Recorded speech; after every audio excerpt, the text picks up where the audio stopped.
Imagine waiting 2 weeks to know if you got a like or not, or a thumbs up. In the decades before the internet, people made comics, and we reached out to each other. What was it like? This is the Sequential Artists Workshop, and these are the 90s mini-comics oral history archives. Come join us as we take a longer look at those analog days when communication was a lot slower, maybe more deliberate, maybe more reckless. Who knows? It was just different. Join us as we take a look and really notice how much things have changed. Come join us on the socials. Sometimes it's Comics Workshop, sometimes it's Saw Comics. Either way, come check us out and welcome. Hi Ooh, everyone. This is our next episode in our 90s mini comics oral history archives. Today we are speaking with John Porcellino. We're so happy to have you. Thank you. All right. We'll go ahead and dive on into the questions. Let's start off with a softball. Please say your name, the date, and where you are recording from. Oh, my name's John Porcellino. Today's August 12th, 2024, and I'm in Beloit, Wisconsin. Nice. And what are some comics publications that you created or were a part of in the pre-internet era?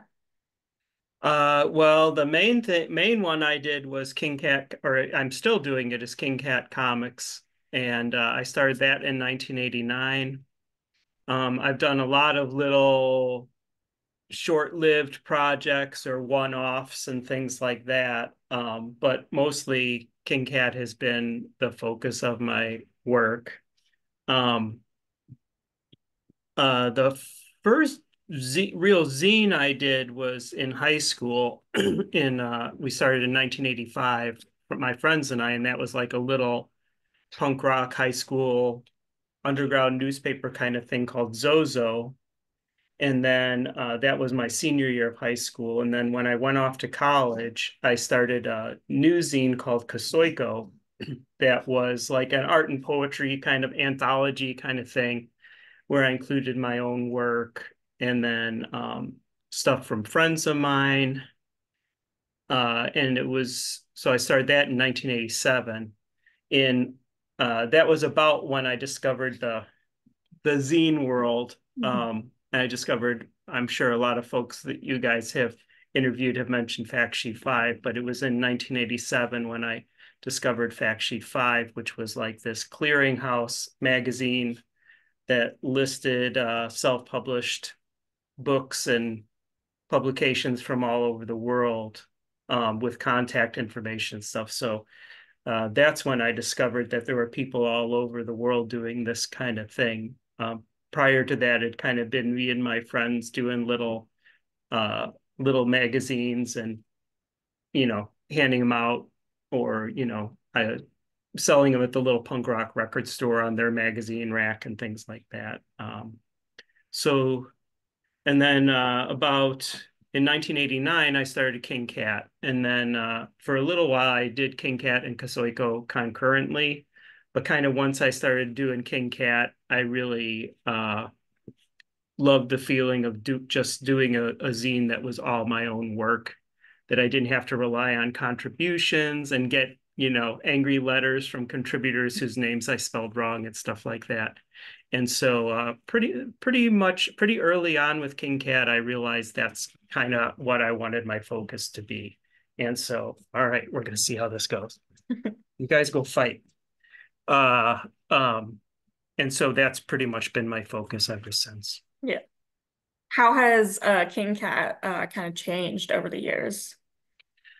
Well, when I first started it, so I mean, I should give credit, like, so during my Kasoiko days and when I was, Fact Sheet 5 was coming out and I was contributing to or sending in things for review to Fact Sheet 5.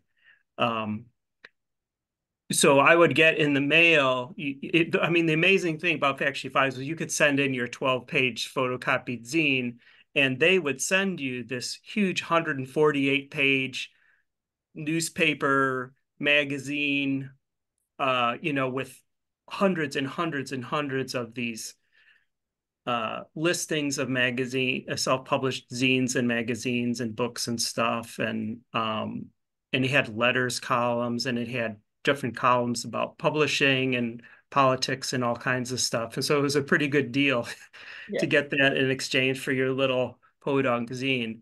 But when I'd get the new Fact Sheet 5, I would go through with a pencil and I would mark in the margins. I'd read every review, and the ones that sounded really interesting, I'd put a mark next to, and then I'd send away for them. And one of the ones that I found was Julie Doucet, the Quebecois cartoonist in Montreal.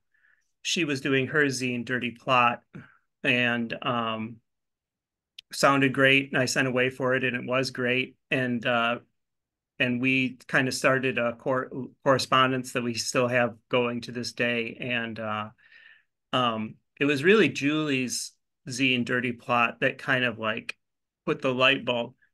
How's that for comics humor? See?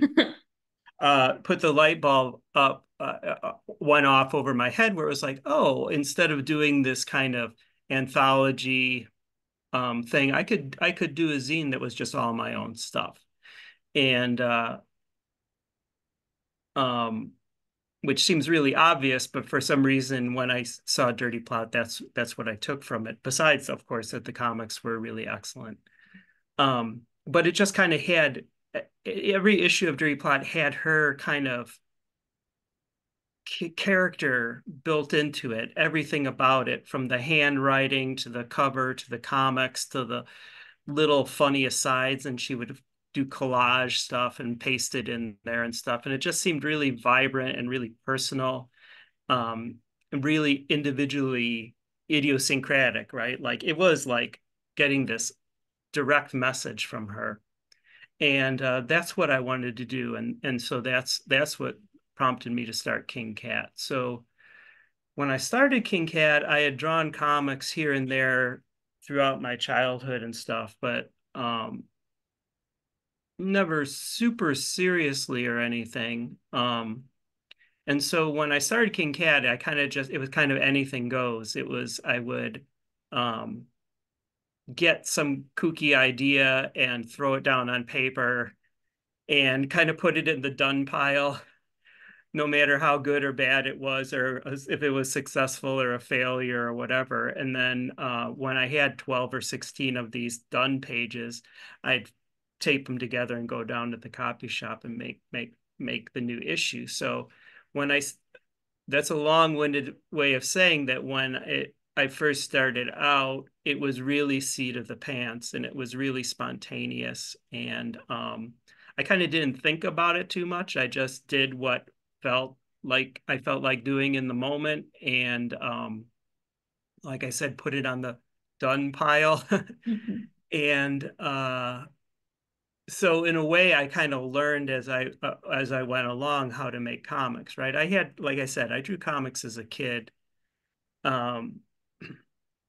But I started early on, really look at King Cat as like, oh, I could do anything in this form. When I was in college, I was a painting major in the fine arts department, and so even my paintings were mostly autobiographical or about news stories, like things that happened, real life stuff. And that was kind of my preoccupation as an artist, was kind of documenting the things around me, the things that happened to me, my feelings, my experiences, things I read about that moved me or whatever. And so my comics kind of took that tack as well. In the early days, there was more fiction, which quasi-fiction or whatever. A lot of dream comics, a lot of cut and paste, just stuff I would find in the newspaper that I thought was funny, and I would glue it down on a page and put it in King Cat. So it was really kind of a catch-all of all this different stuff. And gradually over time, I think I just began to feel more connected to the really autobiographical stuff, and then also the really kind of like purely slice of life type autobiography where I was talking about very small moments, mundane moments, everyday life kind of things that maybe normally wouldn't be the source for some creative expression, walking down the block or putting on my shoes or eating breakfast or whatever, those kind of things. I became really fascinated uh, by digging into those moments and seeing what was there underneath these kind of everyday situations that happen so often that we don't really even realize they're happening. I guess in a short nutshell, I wanted to start paying attention Yeah. to what was going on in my life and kind of dig into the what was it going on underneath it. And so that became the focus in large part of the stuff that I did with King Cat. And it's kind of continued along that path ever since. When I started drawing, it was very punk inspired, so it was very spontaneous, loose. I didn't really go back and fix mistakes. If I spelled something wrong, I either left it or just scribbled it out and wrote the word, correctly next to it or whatever. Um, and then as time went on, anything that you do consistently for a long period of time, I think it's only natural that it kind of refines itself over time. Yeah. And so I gradually began taking more care with my lettering and, the line quality and kind of trying to compose things in a pleasing way. Um, so it has definitely evolved over all these years. I think in May it was my 35th anniversary, so it's been quite a while.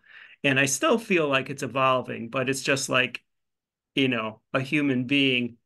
The growth spurt from 0 to 17 or something is this massive, all these changes every month you're changing, and then you kind of settle into young adulthood and adulthood and things. And you do continue to evolve and change, but it's a much slower rate. Yeah. And so I guess that's how I would say Yeah. things have changed from the beginning. Yeah. Long answer. So how would you describe your comics work then? Uh, Sparse, I like simplicity in things, a kind of a directness, I hope. Um, I like the drawings. I like things to be pretty clear. And occasionally I try to let things be vague or whatever, but I can think one of my interests in comics is the main thing is communicating. And which is one of the things I loved about zines versus other art forms, is that in the zine world, there's really kind of a two-way street, right, between the artist and the reader. Um, you send letters back and forth. You get to kind of know people that you correspond with. Um, you develop relationships with them. Um, that's what I was hoping to do with my art from the very beginning. It took me a little while to figure that out, but I think looking back, that's what I was hoping to get from it. And that probably leads into things about community. What was the actual question? Just how would you describe your comics Oh, work? how would I describe it? Yeah, I mean, the point was that in terms of that communication is I want my comics to be pretty clear, pretty accessible to people, so I try to write them oftentimes in a conversational way, like as if I tell the story in comics as if I was just sitting here with you and we were in a coffee shop and I thought of some funny story to tell you, and I try to present the comics that way, kind of just straightforward, I guess. Yeah. Yeah. And what are some locations that you worked from out of the 80s and 90s? Locations? Hmm. Well, when I started, so I grew up in Chicago, and then like when I started King Cat, that I was in college at NIU, Northern Illinois University, in DeKalb, Illinois, which is about 60 miles west of Chicago. So still this general vicinity.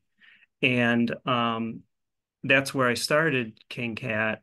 And in 1992, I packed up and moved west to Denver, Colorado. And that's where a bulk of that initial blast of King Cat stuff came out of. I moved to Denver just because I didn't really know anything about it. My friend, uh, uh, a high school friend, Donald, had moved out there, had a job transfer, and I knew it was really cheap, like Yeah. really, really, really cheap.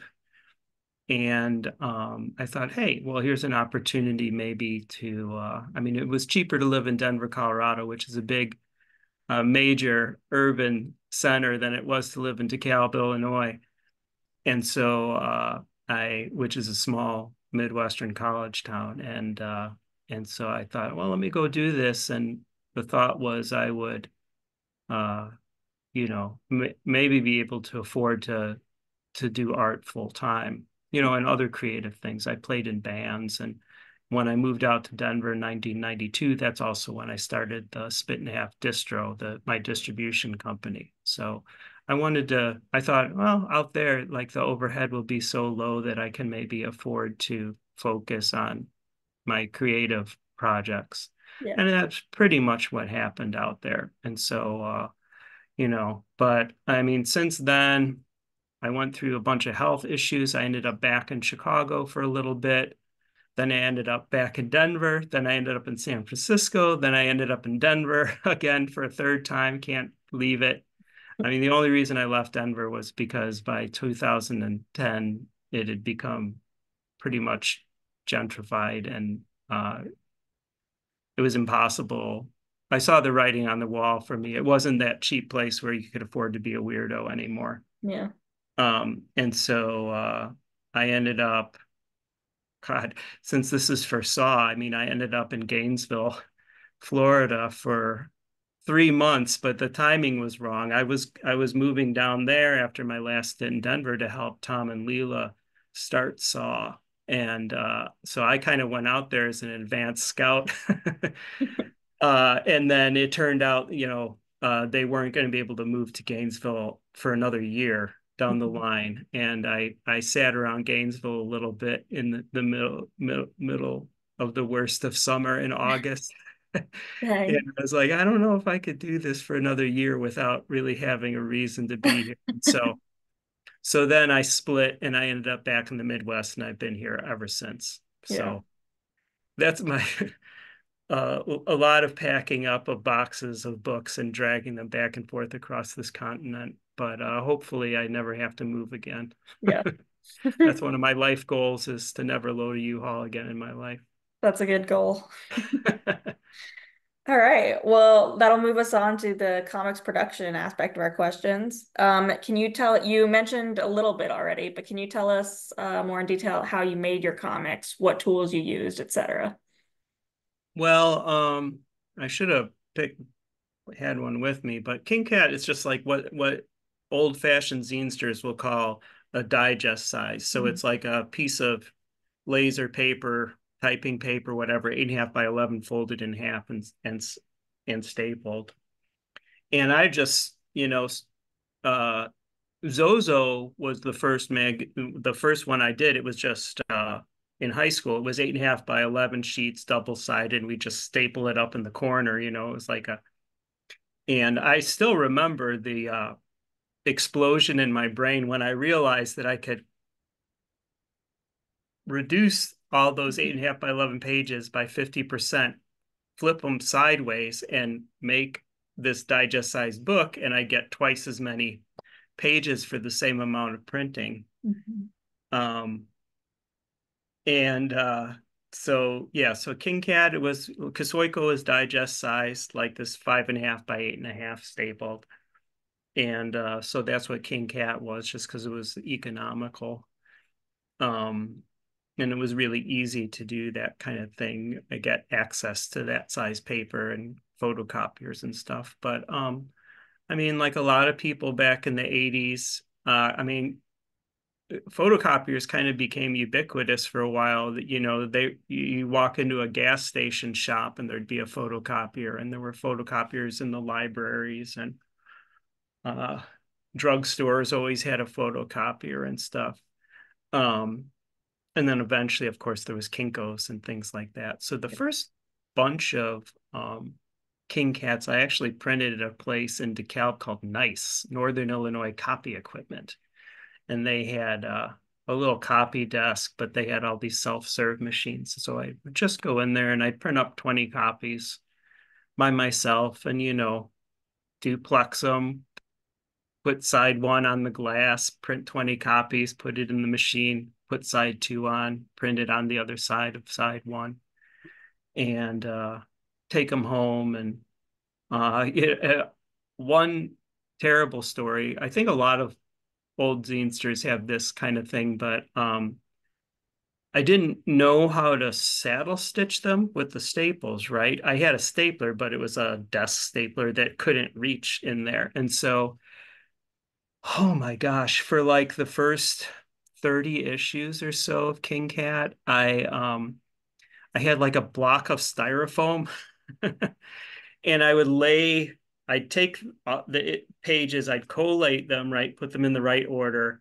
I'd fold them in half so you could see where the spine was. And then I'd lay that, open it, flatten it back out, put it on this block of styrofoam, take my office stapler, which opened up so you could like tack stuff to note boards or whatever, cork boards. And I would staple through the pages that way into the styrofoam and then flip it so like the prongs of the staples were sticking up like this. And then with my thumbs, I would bend them all those in by Yeah. hand. And I did that for years. And then somebody was like, I think it was my friend Kathy Seckman got me a long reach stapler for my birthday. Mm-hmm. And I was like, that was another, wow, who thought of this? This is great. You don't Uh-huh. have to bend all these staples with your thumbs. I used to take like leather gloves and cut the thumbs off them. Mm-hmm. So I had thumb guards. So Yep. that would like kind of relieve a little bit of the torment. But yeah, I got my long reach stapler and I still have it and I still use it. It still works great. So Yeah. um, you know, I mean, I guess the point is back in the day, it was just by hook or by crook, you found a Mm-hmm. place they had copies. Or, you know, famously, I'm sure many of the people you guys have interviewed talked about all the photocopy scams and stuff that you could get away with at Mm-hmm. Kinko's or whatever. And, um, you know, finding a friend who worked in a copy shop who Mm-hmm. would help you out, you know, or, you know, I'd go in and I'd order 50 copies of King Cat and I'd get the box back with 150 copies in it. Or, you know, my friend Laney the Oyster, who kind of introduced me to the zine world. She famously worked at the Kinko's on Wellington, like Wellington and Clark in Chicago, the heart of the hip neighborhood in the 1980s. And she was the night clerk there. So like as soon as her shift started, every weirdo in Chicago flooded into this Kinko's and made made zines all night long, and I did that a few times. But you know, you just kind of did it by yourself. Figured out a way to do it and kind of made mistakes and tried to do it better the next time and stuff. So at a certain point when I was in Denver, the print runs became high enough that it became more economical to just drop off the originals at the desk, and the folks who worked at the copy desk would print them up for me on their big, you know, their big, more automated machines in the back. Um, so, you know, in, I mean, I basically continued doing it that way. So I just published a couple weeks ago, King Cat 83 came out, and that was the first issue where I went to offset printing. So from 1 through 82, they were all just photocopied, which I like photocopies. I like the way it looks, but I don't know. the copy, I'm old enough and cranky enough that I feel like the copy machine technology started getting too good. It was too pristine looking and too hard edged and digital to me. So you know, after all these years, 35 years, I finally went to ink on paper versus photocopying. So it came out pretty good. So that's probably what I'll do from now on. Yeah. Can you remember how many you printed of your first comic and maybe how that's changed over the years? Sure. Well, the first issue of King Cat, I did 18 copies. Yeah. And I've thought about it. I know that's the number, but how I came up with that number is lost to time. I mean, I assume it was something like I kept one, I gave one to my dad, so that's 2 copies I needed. I had 5 friends, so that's 7. I was going to send one to Fact Sheet 5, that's 8. The punk rock record store would take 3 copies to sell, and then maybe I'd send it off to Fact Sheet 5 and they'd review it, and maybe I'd get 5 or 6 orders in the mail, and so it just seemed like, well, that's a sensible print run is 18. um and then it just gradually grew just naturally over time. When in the 90s, then I think I probably got up to about 1,000 copies of each issue. And it's kind of just slowly grown. This new one I did 2,250, which I realized, yeah, I was just counting up what I have left now, and I should have been higher. Some of these latest issues I do about 2,000, 2,200, and then if I sell out of them quick enough, I'll do a little short reprint of 200 or 300. So probably about 2,500 copies of each issue now. Um, and one of the things I wrote about this a little on my Patreon that I realized looking back, because I'm like a obsessive dude, so I like facts and figures. So every issue I do, I like keep a little note card with like, okay, this many issues went out here, this many issues went out there. And in the 90s, there of course was the whole zine revolution, and it really exploded. And so it was also still before like America had descended into complete, rent chaos and gentrification and stuff. So there were a lot of shops in the 90s and early 2000s. Basically, every decent sized city had some kind of zine shop, or like a independent comic shop, or like a cool record store that had a big zine rack and stuff like that. Yeah. And so, that's partially, in large part why the print run for King Cat started going up in that time, was that, I probably had 100 subscribers or something, but maybe I sent out 400 copies to shops, all over the country, and even all over the world. And you can see as capitalism eats itself, sadly, those shops, the number is dwindling and dwindling and dwindling. And so now it started out where everything I sent out went directly to a reader. They would send me $1 in the mail, and I'd send them a King Cat or whatever. They'd send me $5 for a subscription. And then, and there were a few stores. There was Quimby's, Reading Frenzy in Portland. And then those stores grew and grew until they were like this. And now it's kind of going back. It's gone back the other way, where most of the copies of King Cat I sell direct to readers. And just, there's a lot of those stores that are holding on, and God bless them. I really appreciate people who have a retail space who are willing to support independent work like this. But sadly, it's just, every year that number goes down, it seems. Yeah. But yeah, who can afford the rents and stuff like that? Yeah. So. All right. Well, that'll bring us on to our noticing and awareness section. You've already mentioned when you first saw evidence of people making their own comics. Can you tell us a story of getting a comic that surprised or inspired you? Sure. I mean, of course, there's Dirty Plot, which I already mentioned. That was a huge thing for me. And then, but I mean, the other one that instantly comes to mind is Strange Growths by Jenny Zervakis. And she was in Chicago. I was living in DeKalb, like 60 miles away. And I had started corresponding with her boyfriend at the time, Mark Cunningham. He was a cartoonist, and I found his stuff in like a little independent comic shop, and we started, corresponding and stuff. And so I remember getting my mail and walking into my apartment and kind of like leaning in the doorway and, okay, here's a bill, or whatever. And it was like, oh, what's this? Jenny Zervakis, whatever, a big manila envelope. And I opened it up, and it was Strange Gross #1. And I leaned in the doorway and I read the whole thing from cover to cover. I was just entranced. I was like, I couldn't believe it. Something this beautiful and funny and poetic and weird and scratchy.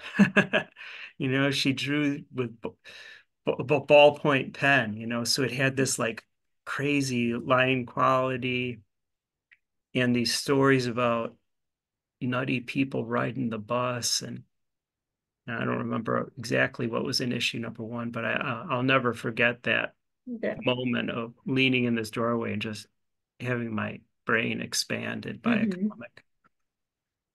Couple others, Tom Hart from Saw. I remember getting a package in the mail from him with a bunch of his mini comics, and I was at work on my lunch break eating lunch, and I brought my mail with me and popped it open. I remember sitting and reading all of those. One of the other great days for me, this was towards the end of my time in Denver, probably 96 or 97 maybe. But I got in the same day, I got packages in the mail from Ron Rigi Jr., the cartoonist, and Mark Bell, the cartoonist up in Canada.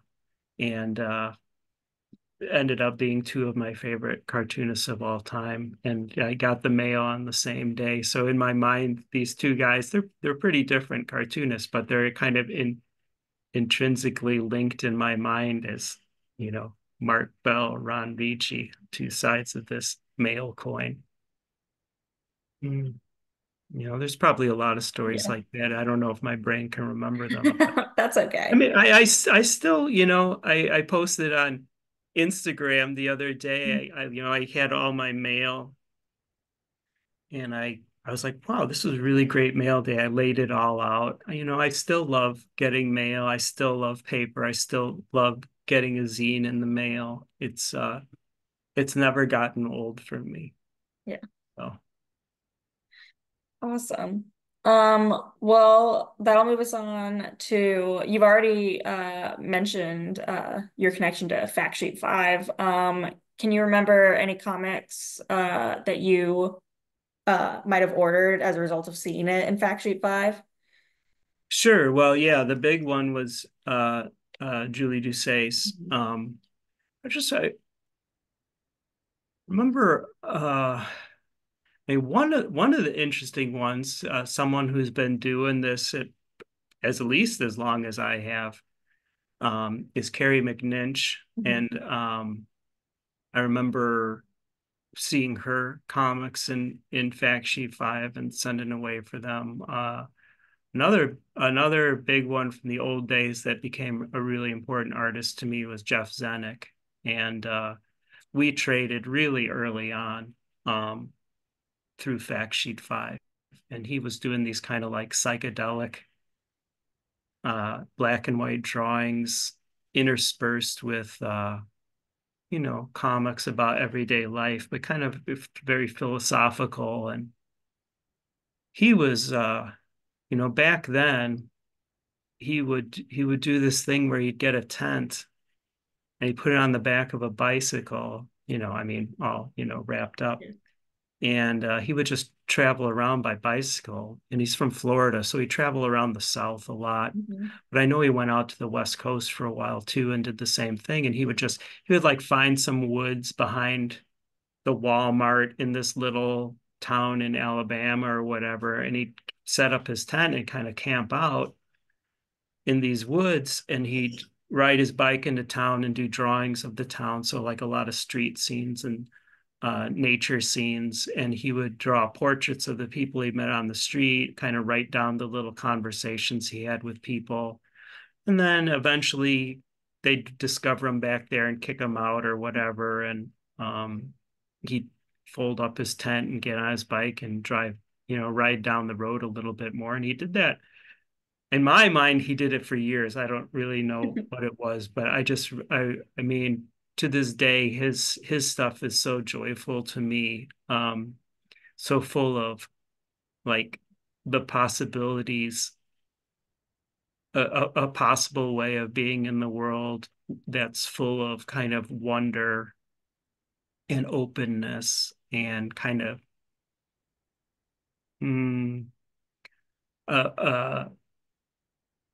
a positiveness about life that's it's kind of coupled with the reality, philosophical reality of what it means to be a human being. So it's not all rainbows, but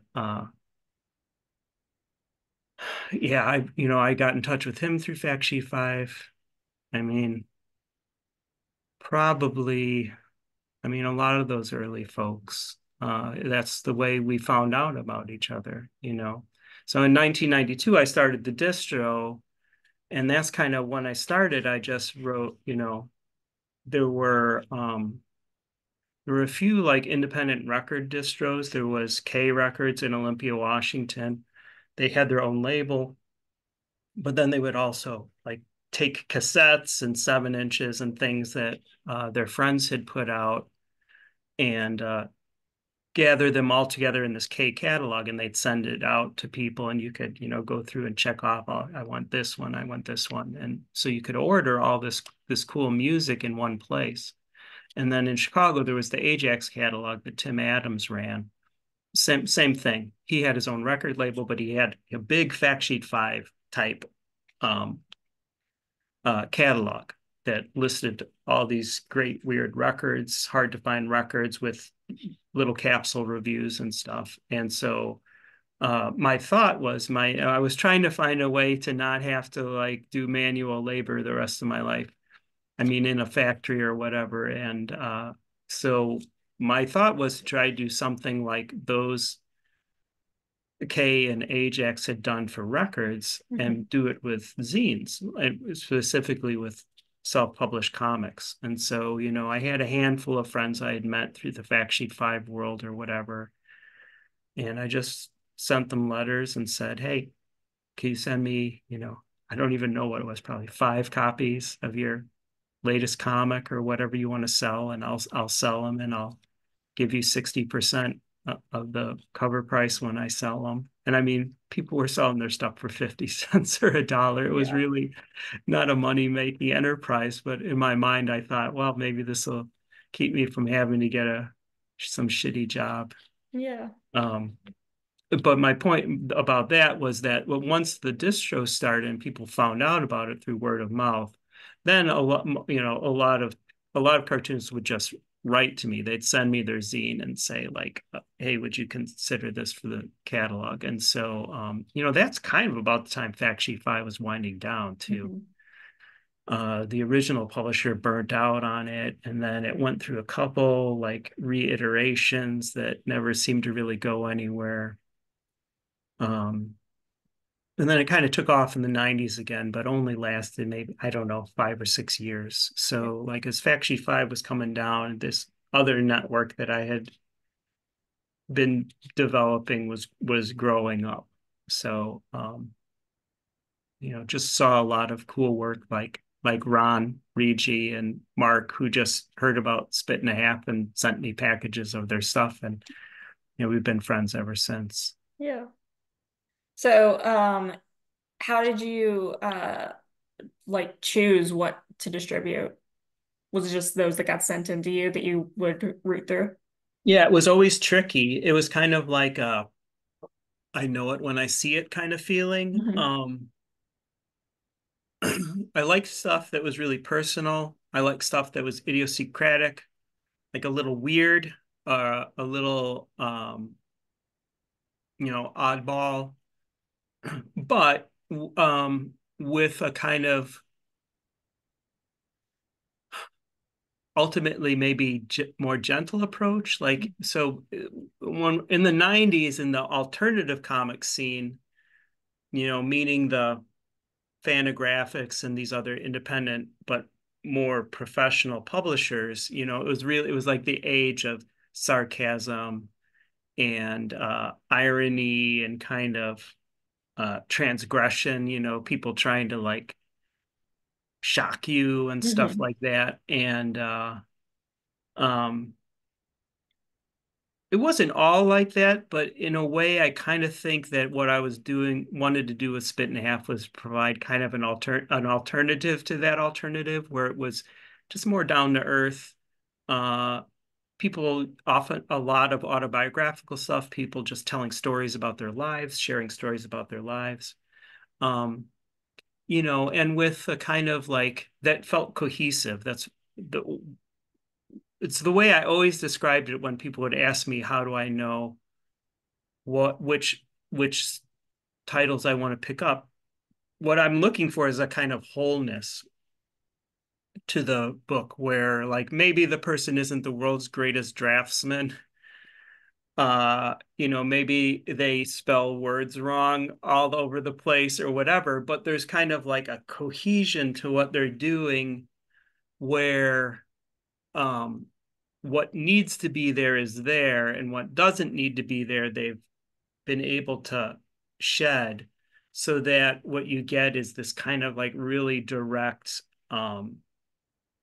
pointed expression that feels kind of unique. Hmm. And so that's still what I feel like I look for when I'm looking for comics that I like.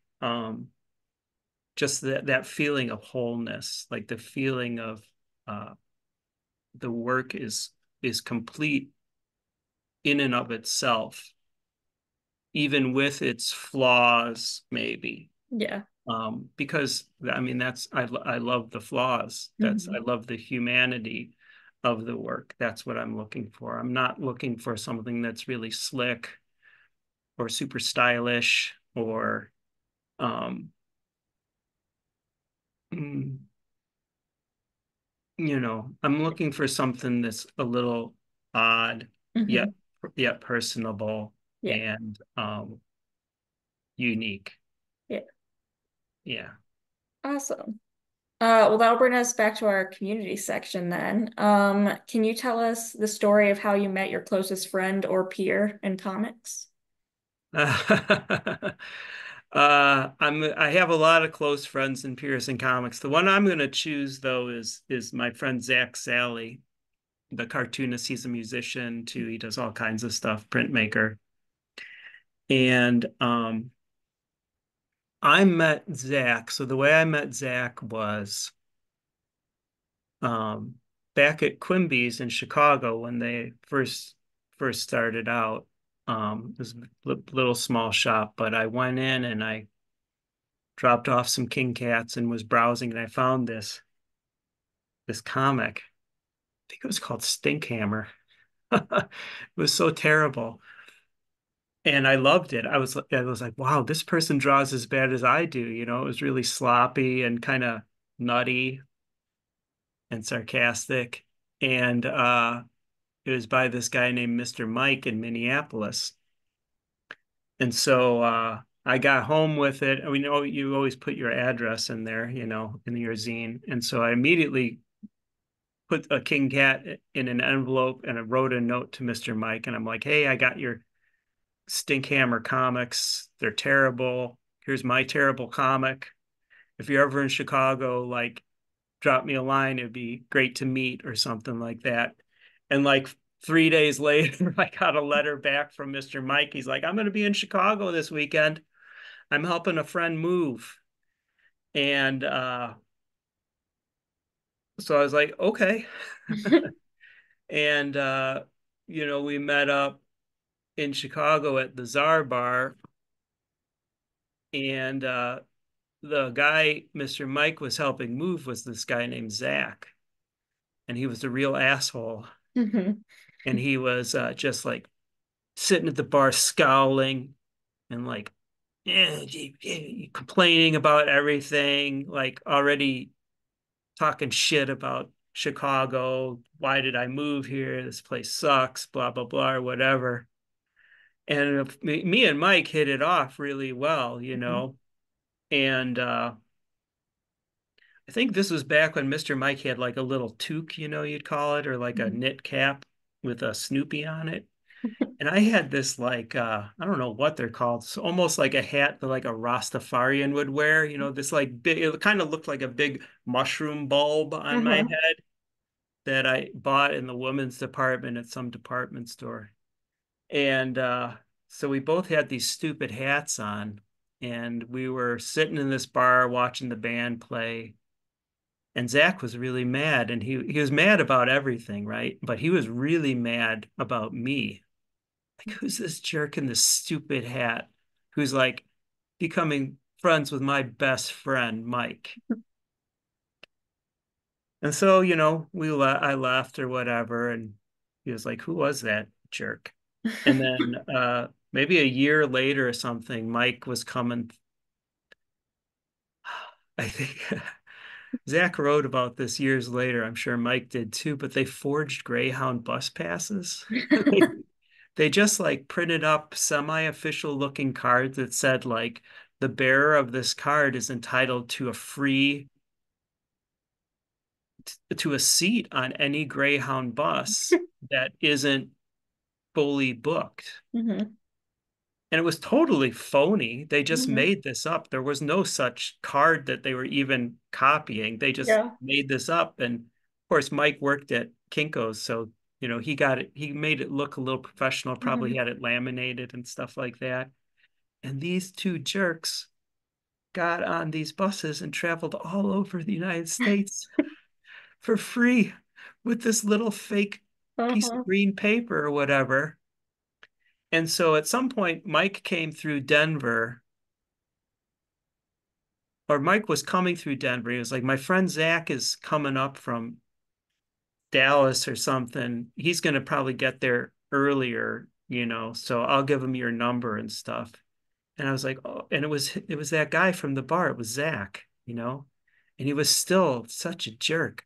All he did was sit in my apartment and chain smoke cigarettes. And I was like, Hmm. you have to sit by the window. I don't want that cigarette smoke in my apartment. And I remember just sitting there scowling. And I gave him like an old soup can. He was just like flicking his ashes in the soup can. And that was Zach. And then I know this is a long story, but it's important. And then Yeah. like 6 months later or something, Zach was living on the West Coast. I think Mike had a real Greyhound bus pass, and he was like, "Hey, I'm going out to visit Zach in Oakland. There's a stop in Salt Lake City. Why don't you get on the bus, meet me in Salt Lake City? We'll go to the West Coast, meet up with Zach, kick around the Bay Area for a while. Maybe we'll rent a car or go up to Seattle or something, because Seattle's where all the comics, Hmm. you know, this was like the grunge era." And so we drove out. We did this crazy plan and rode the Greyhound out together to Oakland, and it was Zach again, and he was still a jerk, but we just hung out for like 2 weeks straight, 24 hours a day, and we became best friends. By the end of it, we became best friends, Yeah. That's and awesome. and that's all because I bought that stupid Stinkhammer comic, Twin Beast. It was so bad I had to buy it. Hmm. That's awesome. And yeah, and Zach and I and Mr. Mike and stuff, we're all still best friends, you know. But I have probably a lot of, I mean, most of my friends I met through comics and zines and stuff Yeah. like that. But that's probably the funniest one because we Hmm. just loathed each other. I mean, I didn't hate him or anything. I was just like, wow, this guy's such a dick. Uh-huh. Like, why is he always so mean and angry? You know, Hmm. what a what a jerk. And he thought the same thing about me. He's like, Uh-huh. this loser with this stupid hat, this idiot.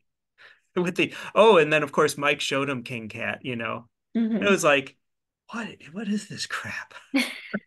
Why would you write comics about feeding squirrels in the park? Like, it's so stupid. Nice. Yeah. Okay, well, can you tell us about the first show or con situation where there were other people doing what you did? Oh, yes. So, the very first zine festival I did was it was in Kansas somewhere. Kansas City? It was called Mums. And it was the Midwest Underground Media Symposium. I think that's what it was called, Mums. And I had never heard of anything like that. And I was in Denver, so it wasn't, it's kind of 500 miles away or something, but everything was 500 miles away from Denver. And somehow I found out about this thing and signed up for it. And it was in the hallway at some art college. I think it was Kansas City. I'm pretty sure it was Kansas City, somewhere in Kansas. Mhm. Or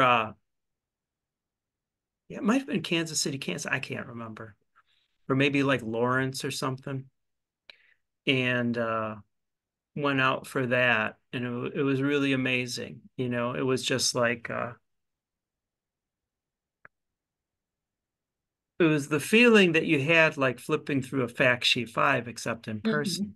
you know, where you could go from table to table and there was somebody cool there that you kind of inherently got along with because you had the same bizarre interests. Mhm. I mean, that was the cool thing I think about those fact sheet 5 days was that things weren't so regimented, like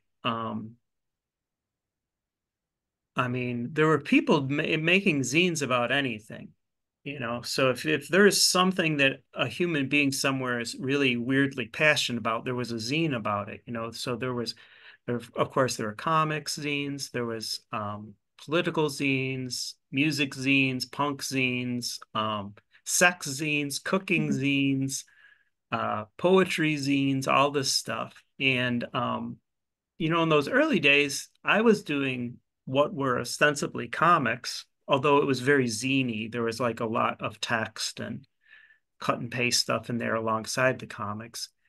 But I would send away for all kinds of different zines, and people would, and if they accepted trades, it always listed, I'd send King Cat, and I'd say, would you send me your zine? So there's really like interesting cross fertilization. And the unifying factor was that everybody in that scene was passionate about self-publishing. They were passionate about zine culture. And over time, the mini comics or like the comic zine kind of grew into this thing that almost in a way, I think for a lot of people split off, right? Where there's people that are self-publishing their comics who maybe had nothing to do with that zine world, that which is fine. It's just the way things evolve.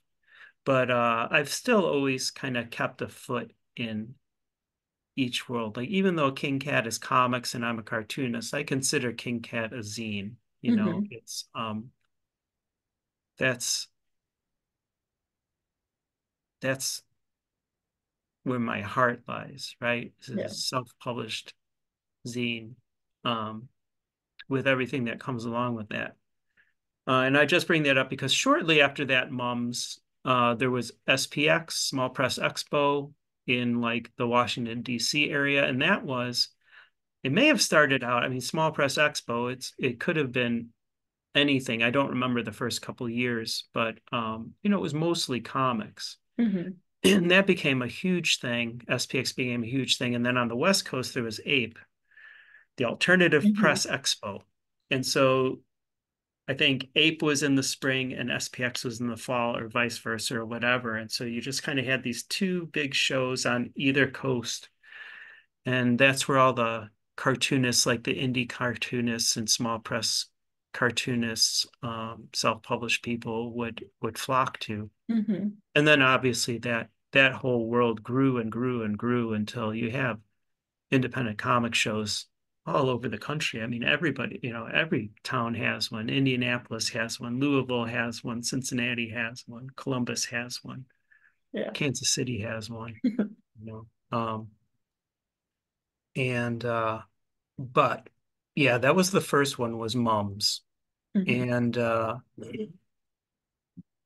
I think that's what it was called. And then there was one in Bowling Green, uh, Kentucky, that Mhm. a lot of that happened like in the late 90s, early 2000s, that kind of became a huge thing that I'm not going to be able to remember the name of it. Uh, and that was the same kind of thing, and that was more of a zine thing. So like nowadays I do like split between zine shows and comic shows, and I do love comic shows because I love comics. But a good zine show to me is really where it's at. Um, Mhm. it's such interesting people, such an interesting slice of people, and it's so varied, with the kind of stuff on everybody's table, and people's stuff is pretty unique. And it also, in the zine world, there's still the kind of political implications of self-publishing as a kind of autonomous act. It's still very much right on the surface, Mhm. right? I mean, people in the zine world are doing what they do for certain reasons. Yeah.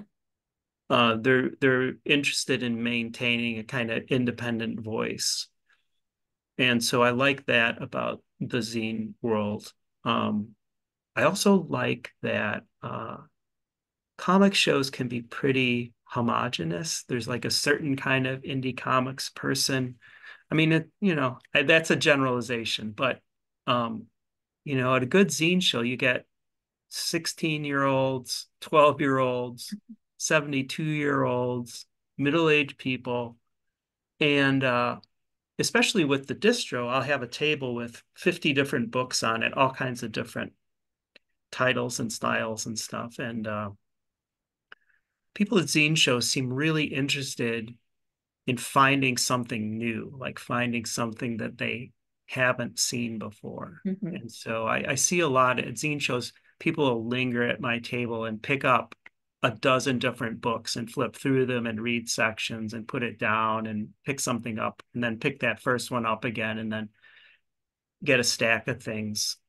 Sometimes comics, the comics world, you can kind of descend into like what's hip or popular or has notoriety at the time, where like people will come to my table and like they're looking, instead of looking for something they haven't seen, they're looking for something they have seen or that they've heard about or that's been recommended to them, which is not anything wrong with that in and of itself.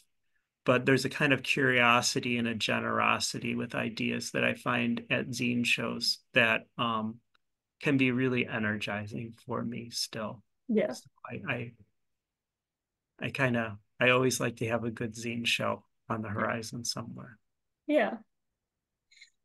Can you tell us when you felt the most connected to the community or least connected or both? Oh, well, um, you know, since we're talking, this the kind of the general focus is probably no surprise that I'm going to go back to the 90s Mhm. where uh there was not a real great infrastructure, right? There weren't yet a lot of stores. There weren't these kind of shows. The shows became one of the great things about them is the social aspect of them is that you get a bunch of people in one place. You can see a lot of your friends that you haven't seen from all over the country, that everybody gravitates at one certain show or something, and you get to hang out and catch up and things like that. But before that, it was a small world, but it was really everybody was kind of super tight knit. And even if you weren't tight knit, um, like I said, there was kind of inherent community aspect to what we were doing where, like, especially for me living in Denver, which is kind of in the middle of nowhere, but also kind of halfway between Chicago and San Francisco. Um, in the 90s when I was in Denver, I hosted countless zine people coming through. Gas was also 89 cents a gallon. Mhm. Um, Zine people coming through, bands coming through on tour who needed a place to stay for the night. And some of these people were friends who I knew, but a lot of people were just, you know, they'd send me a letter and be like, hey, my band's on tour. I saw, I know you live in Denver. We're looking for a place to stay that night. You know, can we, sleep on your floor or whatever? And the same with uh zine people and stuff. So, and I traveled a lot too back then, and so you could go to any town and you knew the zine person in that town. Even if you didn't know them personally, you knew they were there and you'd connect, and be like, hey, I'm going to be in Salt Lake City, or I'm going to be in, Eureka, California on Tuesday. And it was a really open and generous and warm community. Sometimes the people come through and you kind of like not gel, but Yeah. whatever. They were there for a couple hours. They got a safe place to sleep for the night, and they went on and did the next thing. And then when I needed a place to stay, if I, going to Lawrence, Kansas, and I need a place to stay, there's someone there who will put you up, Yeah. and like-minded people. And so, that's got to be the high point of that kind of community where you could just crash on a stranger's couch, Yeah.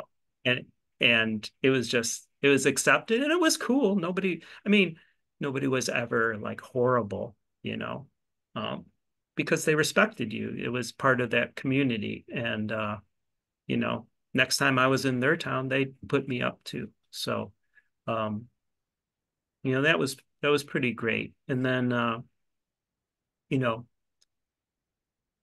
things everybody grew up, got older. Some people started having kids. People dropped out of the scene or whatever. People started traveling less, or they had these kind of focuses like, well, we're Mhm. going to be in Columbus for this big show, so we'll all meet there rather than, winding their way across the country having adventures. So, the community is still really strong, and it's still why I do this, Mhm. at this point with King Cat having done it for 35 years, there's people who started reading it when they were 15-year-old little grubby punk rock kids, and they're in their 50s now. It's they've got kids in college. Yeah. It's and so there is a community that has kind of grown up around King Cat, that I cherish, and I feel like one of my big uh, goals or motivations at this point in my life is I want to nurture that community. I want to support it. I want to kind of engender that community because they're the people who have pulled me through a lot of stuff in my life. Yeah, I know. Carlos crying. Um, you know, I mean, my life has gone through all kinds of insane ups and downs, but the one consistent thing in my life since age 20 has been I do King Cat. And so that is just I couldn't overstate how important it is to me. Yeah. And like I said, not just making comics or whatever, but the connection that I have with people who read King Cat and the community that exists um around King Cat as a hub. Yeah. It blows my mind. Yeah. Awesome. Well, that'll bring us into our final section, which is our wrap up. What do you miss about that time? I miss the resilience my body had physically, of being able to jump in a car and just drive through the night and wake up in San Francisco. Um, uh, I miss and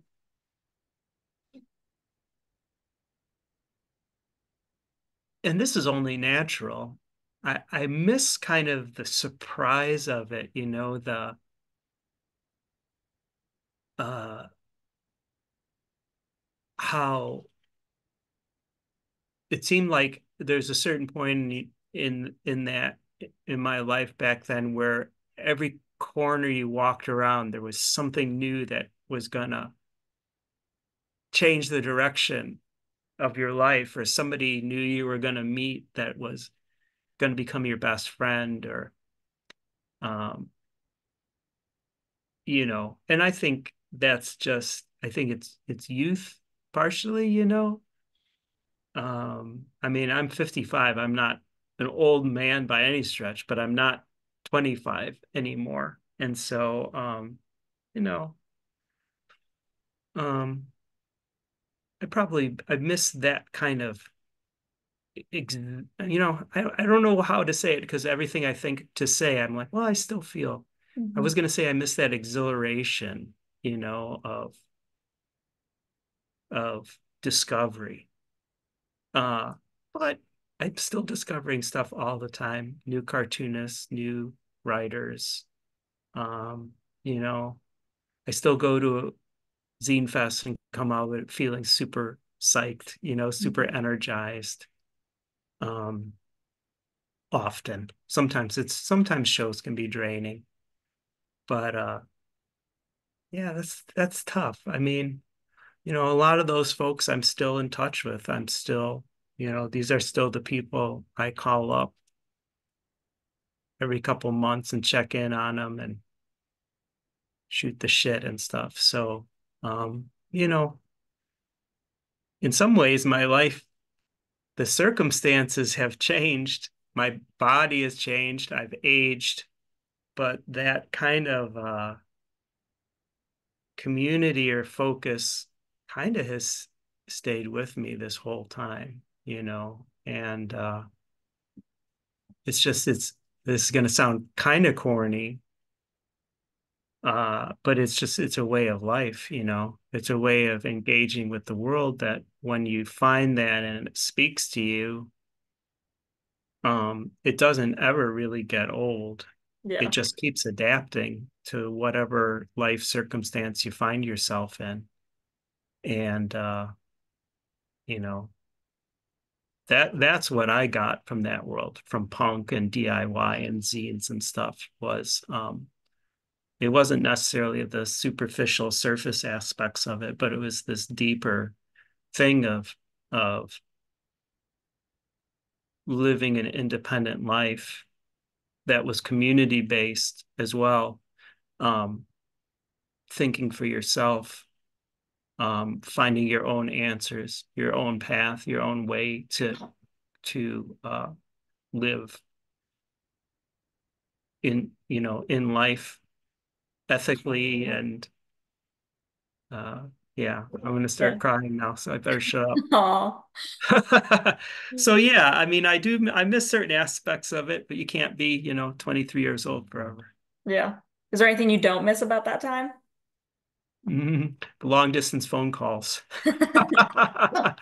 It was so expensive. I Hmm. mean, it was nuts, you Hmm. know. Um, that's I mean part of the reason everything was by the mail, like in the 90s I ran a record label or whatever, or like I'm saying, like I'm going to be on the West Coast and I better write to this person because I'm going to be there in 2 weeks and I want to make sure I get their contact information or whatever. You'd sit down and write a letter and mail it and it would get there 3 days later, and then maybe it'd be in a stack of mail for a couple days, and then they'd pick it up and open it and be like, oh, John's coming here, well, okay. And then they'd sit down the next day and write a letter or whatever, put it in the envelope and go to the post office the next day, and that's all done within a text message now. Yeah. Um, when I did the record label, a lot of the bands that I worked with were in Australia, which if you want to talk about long distance phone calls, I made a few direct calls from Denver to Sydney, and boy, that's really, really expensive back then. But so I'd have a question for one of the bands and I'd write a letter, I'd mail it. It would take a week to get there. Same thing. They'd get it. They'd be like, huh, okay. Well, what do you think about this? What do you think? Like they'd come up with an answer. They'd sit down, they'd write it, put it in an envelope, mail it. It would take a week to get back to me. So you're talking like 2.5 weeks to get a yes or no answer. Yeah. So I don't miss that. That's one of the great things that the internet is great for is communicating quickly with people all over the world. Yeah. And it was charming in its way back then, but I wouldn't want to go back to Yeah. that. All right. Well, as we're wrapping up, can you tell us one more memory or anecdote? One more memory or anecdote. All right, so I met this cartoonist, Joe Chiappetta. He did a comic called Silly Daddy. We both went to NIU and DeKalb. We were both painting majors, and so we ended up kind of gravitating together and becoming really good friends. And he was super, super hardcore. So when like those early SPXs, when I travel out there for that comic show, we'd drive out together, and he was so cheap. He was so cheap in so many ways. Like he grew his hair really long because he didn't want to pay for haircuts. His hair was always, he used to try to explain to me that like you should never wash your hair because eventually your hair will make its own soap and clean itself and stuff. He was so cheap that he wouldn't buy shampoo. But he would not, so we would drive from Chicago to Washington, D.C., do this show for a weekend, and then drive back. And he would not buy food. So what he would do is he would make a huge batch of what he called Silly Daddy granola in his oven. And he would take a cereal box and turn it inside out and re-glue it back together and like paint all over it. Silly Daddy granola, with these essential nutrients and stuff. And I remember one time driving out to SPX with him, and he was making a Silly Daddy granola, and he got distracted or something. He burnt it all, Mhm. but he was too cheap to redo it. So he poured all this burnt granola into his Silly Daddy box. And for like 4 days, that's all he ate was burnt granola. And I remember on the way back, we were in Indiana or Ohio or something. I was like, look, I'm going to stop at a Wendy's. He was like a real hardcore vegetarian too at the time. We're going to stop at Wendy's. I know you don't like Wendy's or whatever. We're going to get baked. I'm going to buy you a baked potato for 99 cents. He was like, no, that's bullshit. Don't spend 99. And I was like, I'm going to pay for it. I'm going to buy you a plain baked potato. And he was like, well, I guess if I'm not paying for it, I'll eat it. And I remember standing in the parking lot and I gave him this baked potato and him just shoving it just to have something warm that Uh-huh. wasn't burned in his mouth. And the look of relief, of like having something that wasn't charred. Uh-huh. Yeah, it's kind of that's how things were, I mean, it was really hard to make a living selling your zines for 75 cents. Yeah. So you had to make do, you had to cut corners, you had to sacrifice. But Joe, he sacrificed more than most. He was gung ho. Yeah. So there you go. That's my Joe Chip story. All right. Our final question is, can you tell us three people who you think we should contact for these archives? Mm. We've already talked to Joe Chiapetta, I know. Mhm. Um, I would talk to I would talk to I talked to Jenny Zervakis, Jeff Zenick, and Carrie McNitch. Okay. Those are my Right. That's 3 old awesome. schoolers I'd name Yeah. off the top of my head. Yeah. All No right. offense to anybody that I was not on the top of my head.